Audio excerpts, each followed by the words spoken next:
Ka çifte që luftojnë, që përpiqen dhe prapë dështojnë. Jo sepse ata nuk kanë ndjenja, por sepse ka njerëz të tjerë që futen në mes të tyre. Dhe shumë herë më e dhimbshme është kur problemet nuk vijnë nga partnerët, por nga vjerra, nga kunata, nga njerëzit që mendojnë se i din mirë si duhet të jetosh ti. Fillon me komente të vogla. Pse e bëre kështu?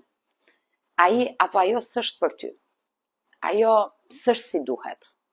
Pastaj kthehet në kontroll, në ndërhyrje, në presion dhe ngadalë pa e vënë çifti fillon të shkatrohet nga brenda, sepse s'ka gjë më të rëndë se kur partneri yt s'ka forcë të vendos kufi, kur lejon që fjala e mamas, e motrës apo e dikujt tjetër të jetë dhe të vlej më shumë se zëri yt. Aq e thjesht, aq e padrejtë, aq e dhimbshme, realiteti është ky.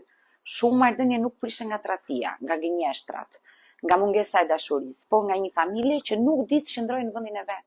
Askush nuk ka të drejtë të diktojë jetën e një çifti. Askush nuk ka të drejtë të shkatrojë paqen e dy njerëzve që përpiqen. Dashuria ka nevojë vetëm për dy zemra, jo për një ushtri të madhe që komandon.